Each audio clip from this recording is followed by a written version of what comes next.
Good morning, Dungeon good people. What's up? Clarence, man. Outstanding video, bro. Shout out, answering direct questions. A lot of stuff in there, but that's how we roll. Just want to point out there, you see that coffee cup, baby. What's it say? 20% stud, 80% muffin. Today I'm feeling about like 10% stud, a little rough. No sleep with the pain, but you boys make it worthwhile. Shout out my boy Fat Boy, the Fat Boy. You are the man, the Migos, the producer, the man, the real. I'm with you, man. Let's do it, Dedgen. Let's do it, bro. I can see it right now. Me and Clarence going at it across the ring. Lethal's turning red. He's about to jump up. Jason, the Fat Boy, comes in all cool. Says, "What about this? You the dude. I'm looking at you, the Fat Boy. Let's make this show a reality. The dungeon's it." First of all, let's talk the people part in the dungeon. Hey, Falcons 007, you're one of the newest members. I agree with Cog, man. Right on, bro. You balance. You got balls of steel. Love that about you. You keep going.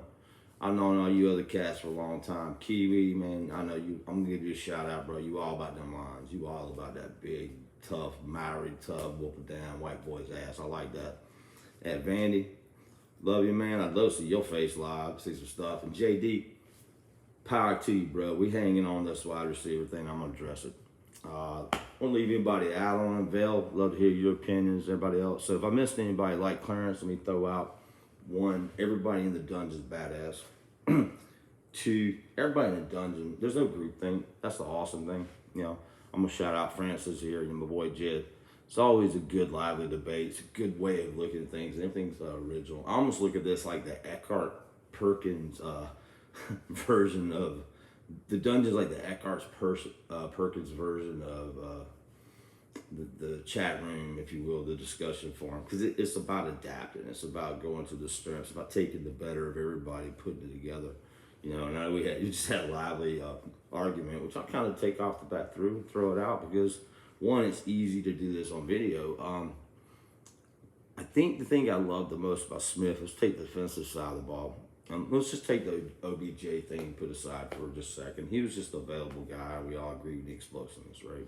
And like him or not, it's a possibility. But let's talk about that offense. There most definitely, when you look at this Arthur Smith offense, you see these elements in this tradition. Like I don't know if you guys knew this. He goes back as far as Joe Gibbs, back at DC, and the elder Shanahan and Terry Mike Malarkey, Rabisky,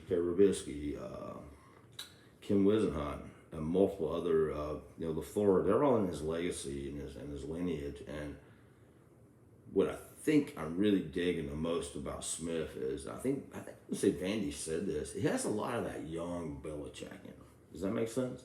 That long time, successful, coordinator, knows his business. Ironically, like Belichick, who did coach some offensive special teams. Some people don't know this, but he did, right? Even the defense especially. Smith's also done it too. He did a little D-line coaching. He's done some O-line cuts and just special teams coaching. Got a big, broad, varied experience. And, oh, by the way, before I forget the lineage, he also had Chris Palmer, which is a run and gun, as you guys know. Back in the day, seriously, open them up 5 wide, let's go let it fly. So I'd like to address the thing. We should talk about Eckhart Perkins, or EP. Smith is the epitome of that.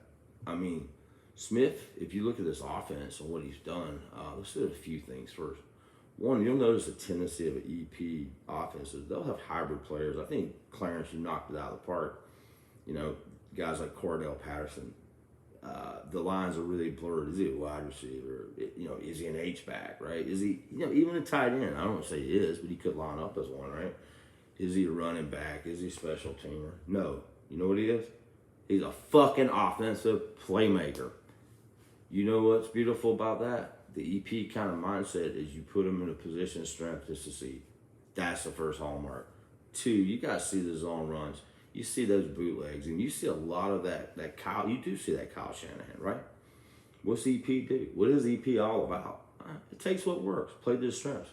Matt Ryan is absolutely 110% probably the most tailor-made, if I could shit it out of my mama's womb, right, quarterback for a West Coast style offense, R2 EP. The guy is all about the point guard, right? He is the point guard. He's a Trey fucking Young, man. He is the Trey fucking Young or the Steph Curry of the football world. Look, he sees 6 guys on there, he delivers around. I'm going to throw you guys back to a fun stat. If you go back to Boston College, Matt Ryan's last year, when he kind of came on the scene, I don't know if you guys knew that. I think he completed 10 or more passes to some like 16 guys or some insane amount. I'll have to look it up. And I know like 10 or more guys at 20 or more receptions. I mean, that's what Matt is. He's a dealer, man. He's a point guard. He's got that vision. He's seeing, he's going.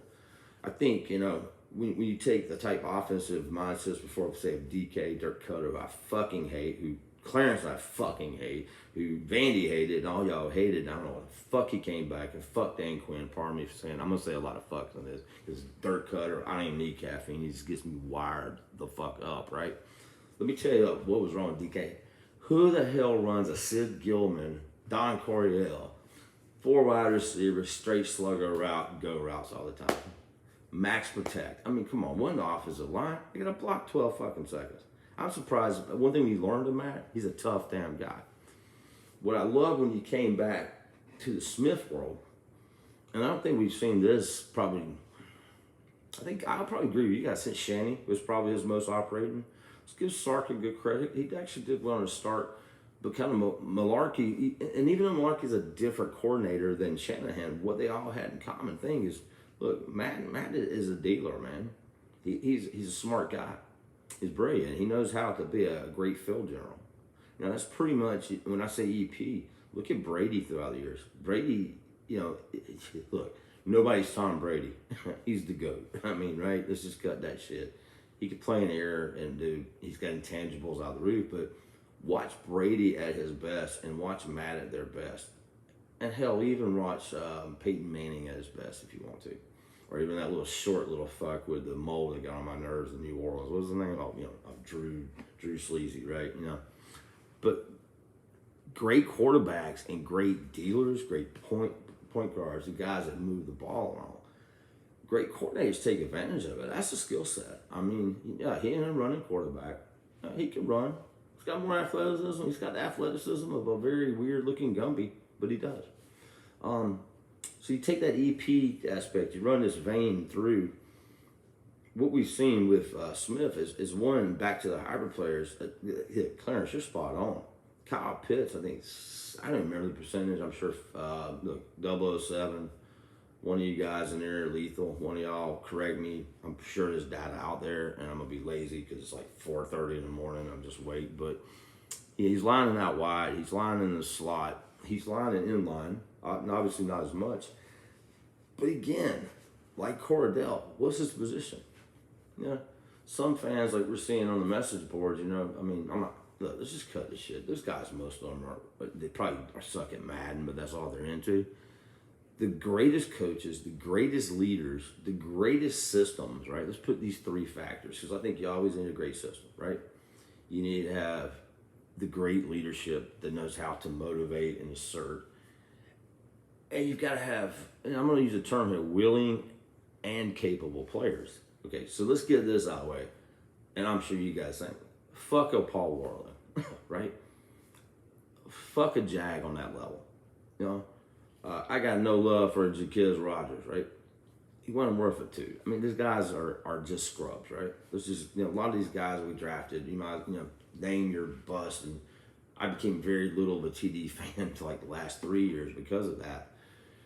You still got to have a certain amount of talent, but when you've got the right system, the right leadership, the right coaching, if you would. Now, I'm going to put leadership with coaching and general manager. I think they're hand in hand, right? Which I love the pairing. And then the right players. You got the ingredient, the baseline, if you would, as they call it in my world. I'm a tech guy. We have a technical baseline. We have the baseline from we're good. But to get really great, where the creativity aspect acts into, you know, and again, I'm going to put back in the EP. Look, no doubt there's a lot of elements of West Coast offense. But there's also some elements of a vertical game involved. There's also some elements of the exotic smash mouth. The EP kind of mindset that Smith's bringing to the table, right? He's bringing to the table. And I think P's on the other side as well, we'll address that in another video, is we're seeing the mindset of versatility but talent, right? Talent to be plugged in. And let's just talk about playmaking. That is important and overrated. So yeah, the Pitts drafting, huge, man. I mean, just spot on huge. Is he a wide receiver? Is he a tight end? Is he an H-back? I say, who gives a fuck? He's all of the above. Fuck, I don't care. Run him around in. Get the ball in the hands. Playmaker. Cordell. Same thing, right? Who cares? Get him the ball. So now I'm gonna bring it back. And again, the beauty of the Smith I think I've seen is I don't think we would have had that flexibility on our cutter.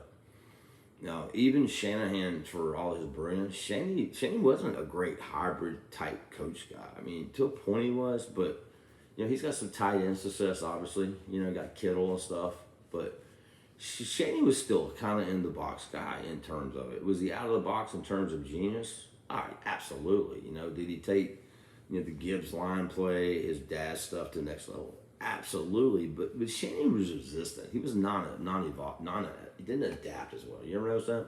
Like, we're talking about Super Bowl, bringing Free back, which, by the way, I agree with you.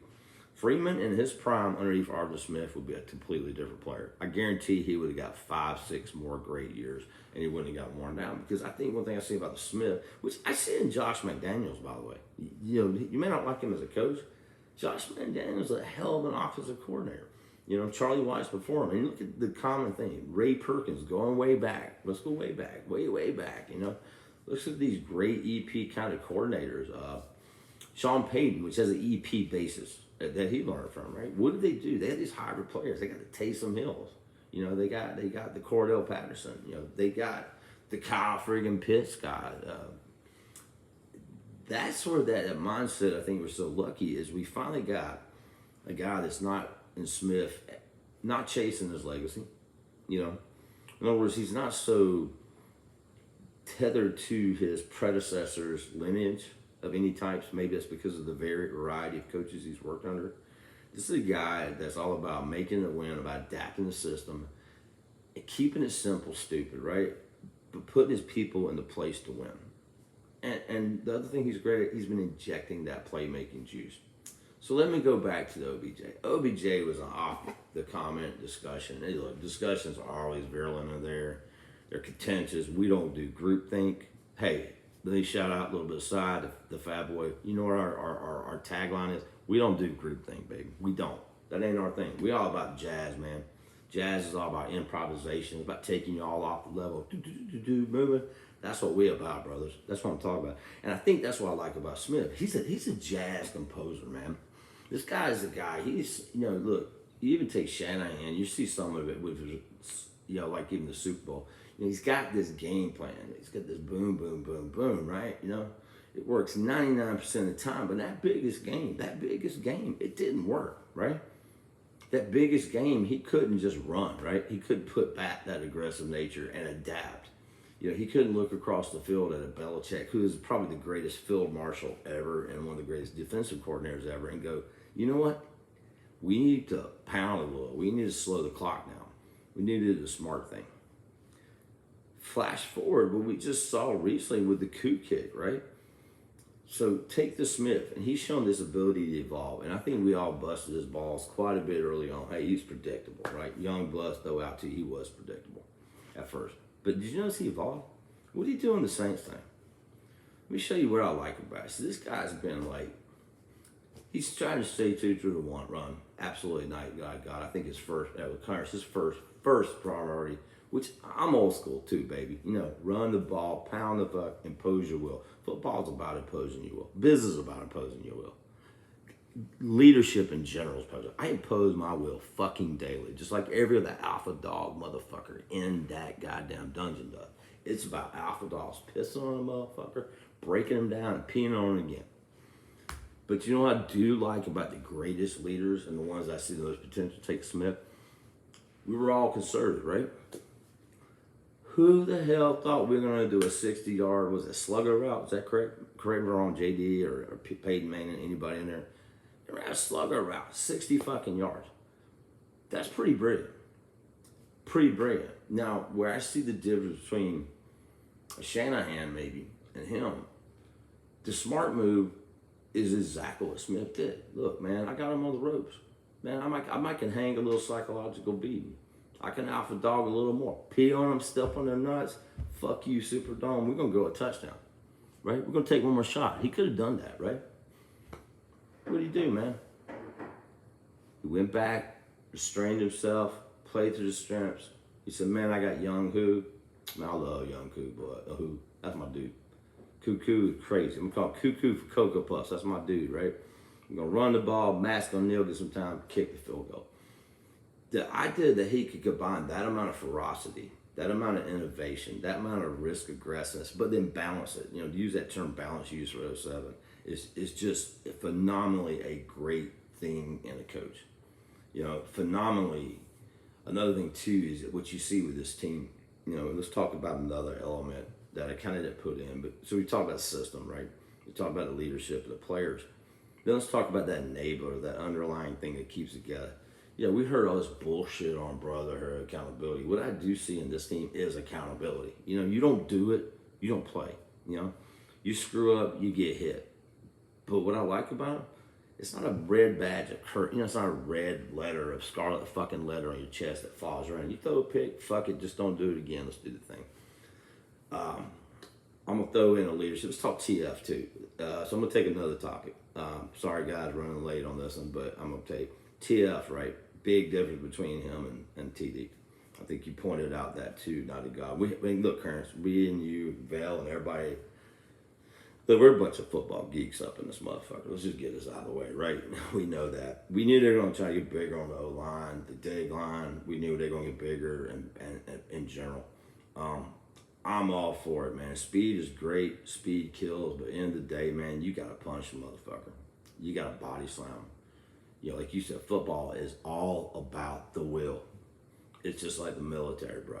You don't just beat a motherfucker's ass. You carpet bomb their ass. You submit them.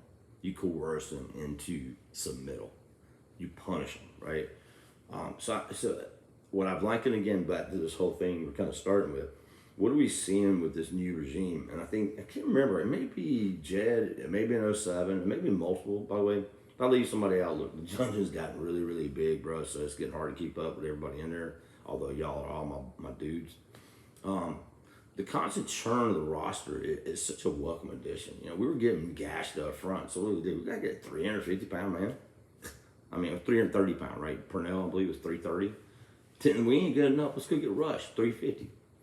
Here's the fact, man. I think you all guys know that. Maybe we can get all to an edge guy. The odds are getting an edge off the street right now. Maybe. It's kind of tough. Maybe we get a late post-deadline trade, but the reality is most edges that are worth a shit, that aren't broken down, that aren't finesse guys, that aren't the Vic Beasleys are going to be taken. But what I love about this capability, which we're talking about capability, everything's a theming capability, right? We can add capability to tier D line. We have done so. We are adding capability to secondary. I believe we just signed Chris Williams in, and Pitt's kid was at Pittsburgh. Keep your eyes on him. He was actually a pretty interesting kid at Pittsburgh, by the way. But we're not satisfied. And yes, we are getting bigger across the board. One thing I noticed this last mock draft season, which, dude, we're all geeks on this, and I can't wait to do the draft show. And again, I'm gonna throw the plug in. Hey, the Fat Boy, man, we some photogenic, crazy motherfuckers, man. We could all make some ching-a-ling-ting. You can manage, co-produce, produce it, direct it all, bro. We put our faith in you, the Fat Boy. And hey, Clarence, you got the look, baby. You all smooth with a goatee. You got a little white up in that thing. Doing your little Godfather, little bit of, a bit Alex Cross look over there while you're on surveillance. I'm just saying, you smooth. I look a little rough down. Normally I got on some GQ looking shit, but it's still Under Armour, baby. But and I'm rambling on purpose here because it's all about the jazz. It's about the improvisation, about bringing it together. That's what makes Miles. What I'm seeing this team, it's all about the improvisation. We're playing the notes, right? We hear it sounds good. We hit a point where it doesn't work anymore. What do? Let's go get something else. Let's adapt on the fly. Let's go get our guys. Secondary, I think you got pointed out. What was the difference in the draft class? Look at Darren Hall. Even look at Avery Williams. Those are bigger, more physical players, right? Williams is primarily a special teams, but he is a big dude. He's a solid dude. He looks thick. Grant, look, Richie ain't playing. I got busted his ass. Look, I ain't gonna lie. I still would have had Javonte Williams over Richie Grant any day. I'm running back bias. I can't believe I'm the only one. I can't believe we're the only ones that are seeing that Mike Davis just doesn't have that burst of stuff. But So the punishing back with him, but let's give Grant some credit. Maybe he isn't cracking up. Maybe he isn't playing that second round lofty expectations, but he's made some great stops. He's been physical. Jalen Hawkins, back to Jalen Hawkins. We're seeing a very physical young player. Roman, headhunt. Man, Harris looks like what did Eric Harris drink during the offseason? I mean, that homeboy's looking like Jack fucking Tatum out there. He's like headhunting, dude. I mean, that hit he dealt with. It was Robbie Anderson. I can't remember whatever the receiver was. I mean, bro, he just dislodged that bitch. The Saints, he's tagging them. You're seeing that physicality on both sides of the ball being a thing. So the future's bright. So last but not least, let's take on the OBJ. Okay, one, I don't know if any of us would even be in the would OBJ want to play here? Who even knows, right? I'm not going to call him a selfish guy. I'm not going to say all that because you guys have all been in locker rooms. Look, I was in a high school locker room level, been around sports or teams my whole life. I was not on a level like, say, the Fat Boy, Young Bloods, Nighty Gods, some of the other guys who played semi-pro, college, things like that. But, what one man's cancer is often one man's treasure. So we don't know that. So I want to say that about him. I'll say this about him. He's a physical guy. He's got great big hands. He's a low-risk, high-reward signing. Are there other receivers out there? Yeah, there's probably Devin Funchess. I will agree with you, Clarence. This isn't even a debate. I just wanted to clear the air on this. Especially thank you for coming out and saying you agree. Hey, look, wide receiver ain't complete, right? But I could see us next year going into the draft and looking at more of a bigger hybrid tight end. I'm all over that, honestly. And again, back to that kind of EP mindset. Notice I say EP offense instead of EP mindset, right? Plug, play, adapt. Well, why does that tight end, does that bigger wide receiver, does that hybrid guy who can go all over the place like a Cordell matter so much? Well, because you got a point guard. You got a point guard in Matt Ryan who, you guys are basketball fans, like I know Lethal is and a few others. The wing position is probably the most unique position in NBA because the wing can be anything from a small forward to a power forward. They can almost play in a center to play all over the place. They just have this one thing in common. They tend to be 6'7", 6'9"ish. They tend to have some stoutness to them. They tend to be kind of a great all-around player. And let's use the point guard analogy here. You take the shorter player or the player with the vision. What are the wings so important? They're not a big and mobile center. They're not a slender, slight shooting guard, right? They're not a point guard. They're all over the place. You can put a four-wing lineup tomorrow in today's NBA and play, right? And the thing they do have in common, again, is physicality, length, right? A certain amount of athleticism. They can shoot. They can pound boards. They can rim roll. They can rebound. And I think if you look at the rosters under TF, you see a lot of those type guys, right? Those wide receivers we talk about that are one Big Mac away from being tight end that can play tight end, right? Taysom Hill again. Obviously, Cordell Patterson's right now with Smith. And so I think we're going to see going forward a bunch of hybrid guys. I think it's going to be hard to find that guy. Trey Burton keeps coming to mind with me. If Trey's healthy, Trey I think is 6'2", 240, pretty good speed, runs routes like a wide receiver. To me, he looks like a guy. OBJ still to me right now on the field, if he was motivated, if he wanted to come, yeah, OBJ would be a player to me that has that explosive capability that would just put a little more pressure, unclog the field. I do think we need another guy. Burton's come to mind. Like I said, Devin Funchess, I can never pronounce his name correct, but those type guys. That makes sense. Clarence, again, it's easier on video. It's a lot easier to convey this. One, I'm one-armed. It still hurts like hell, and I can't type. Two, I ain't got any more drugs. Ain't no cokes and hoe around here. It's just me at 4:30, 5 in the morning. I'm sorry, 5 in the morning, hanging out, drinking my coffee, yakking at you guys for 24 minutes. 007, you told me I had to video longer, so I'm doing it. But I think right now we're going to have to get a stopgap. And I think we're going to have to add wide receiver. Going forth, I'll touch on the last few things. And I won't touch defense in this, although I got a lot of thoughts on defense. That's really my area of the ball. I could see pickups being as full. I could see some sort of competition at running game. I still am not convinced we wouldn't do a last minute post deadline trade for some sort of running back. Does that make sense? I think you talked about it, Clarence. Maybe a Marlon Mack. There's a few guys extra on the Ravens. There are some guys available. I want to say Minnesota's got a glut of running backs, but there are running backs. Likelihood we're just going to keep competing, probably, right? You guys know this. I think at some point Davis's leash has gotten real small. Pass pro is great, but do you have the burst? Can you do it? Let's be honest, our O-line looks a lot worse than it is with Davis, and a lot of Davis just is slower. He really is. 2 wide receiver. I think you got to add to the stable. Again, would I do an OBJ? Yeah, I'm always about adding capability.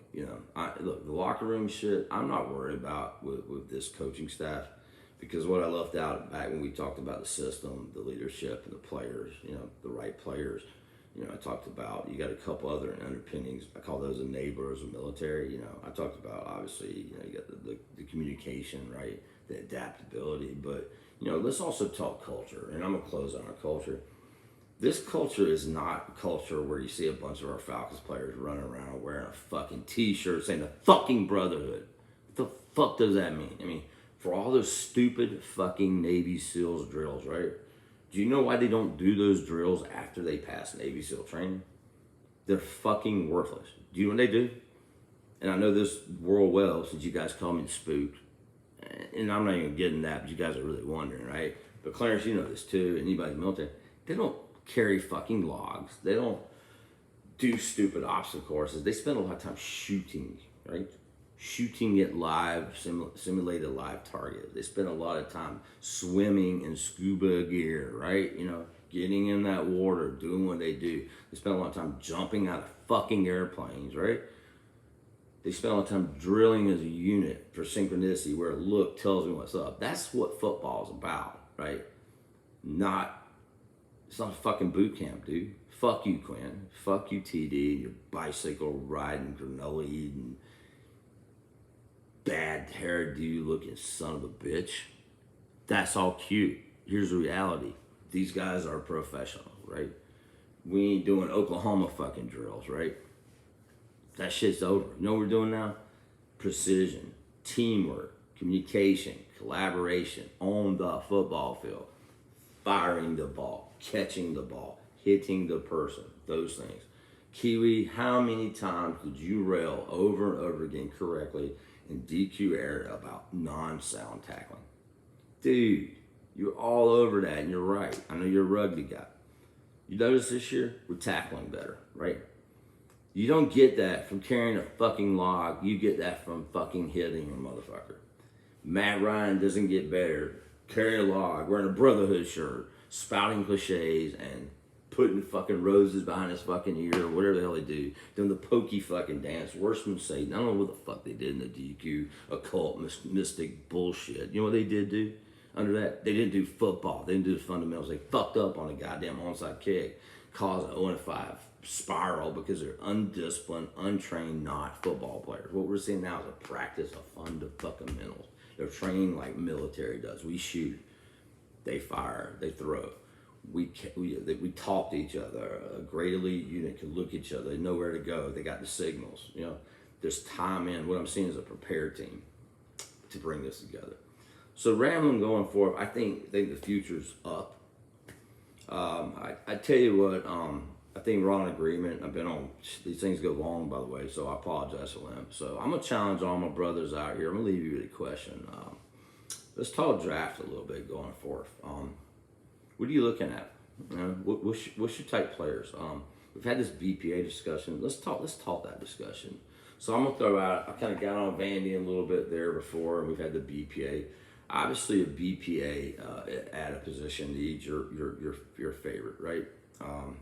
That's your preferred for anybody. I was reading Belichick a while back, some books of his, and even some Walsh. And while that is obviously their preferred method, one thing they all were about was you always add capability, right? So let me ask you, we're sitting there, number 22, 23, stuck in the playoffs, whatever it was, right? won it out, got a first round pick, got a couple second round picks. Let's just say the first 2 picks, best available players are tight end or running back. Maybe the third one picks the second round pick is offensive guard. Are you going to be pissed? So I'm going to ask you this question with this little caveat. The defensive players at that point are inferior that you could pick, right? There's several slots below. The offensive player positions I'm pointing out are clearly heads and shoulder above any defensive player on there, right? You can see them immediately contributing on your team. Do you go offense here? Do you? That's a hard question, so I want you to think about it. What do you do? Do you go BPA in this case? So I'm gonna end that question with my little spin. Yes, I would, because guess what? If the best player available was a left guard, I can't remember his name. My mom, Texas A&M, right? I see you drop. Bam, bro. I need it. Take him, right? Come back second early on. I got Isaiah Spiller sitting there, or Charbonnet. I love Charbonnet, or even Walker. Man, bam, I'm taking him, bro. If he's the best player on it. 3, there's a bunch of tight ends early on that are pretty good. They're hybrid guys. I'm having brain fart. Say my boy from Jacksonville State, for example. Texas A&M's got Vidmeyer, what his name is. I'm taking those guys, not even looking back, and I'm gonna fill my holes of free agency and later rounds. You know why? Because I know right now, in my opinion, if I upgrade that left guard position, I put a guy who has a Quentin Nelson type transcendent ability. Fuck yes. Boom. I will impose my will. If I could impose my will, right, I can win the game. Remember that thing? 2, got a running back. Spiller comes to mind, probably my favorite, right? I can run the ball, extend drives. I can bust their ass. I can piss on my enemies. I can brutalize them. I can crush their nuts because I can use that left guard and that running back to pound that team into submission. Bam, taking it. I got a tight end, wide receiver hybrid. I'll just say being the best wide receiver thing. Once I beat them into submission, I can go over the fucking top on them all day and score. Now, will it leave me wanting on defense? Sure. But I'm going to tell you from my philosophy, I'm not taking a 5th round fucking DM talent in the 2nd and 3rd round based on a run on the draft boards. So look, guys, y'all have a bright dungeon day. Let's do this often. Again, let me throw throw this out to my boy, the Fat Boy, and everybody else there. Man, I think we should podcast this shit. Be as rock as we want, drink bourbon, man. We smoke some cigars, bring some hoes on the show. Let's just have some fun, man. Migos going on. Dude, we could talk sports. People come in, we get paid. It'd be a slamming ass time. And again, I want to thank you all for one thing. There's no group thinking here. Even on text, or email, we can get a little bit contentious. Love you all. I love the fact you all don't back down on your damn opinions. I love you like to build your teams the way you want to. I appreciate you listening to my opinions. Thank you. And y'all some crazy motherfuckers. I'm just gonna say that, and I mean that in a good way. So cheers, y'all. Have a good damn morning, and tag anybody else. Throw these videos up, baby. Let's keep it going. Clarence, you started a good thing. Gucci out, baby.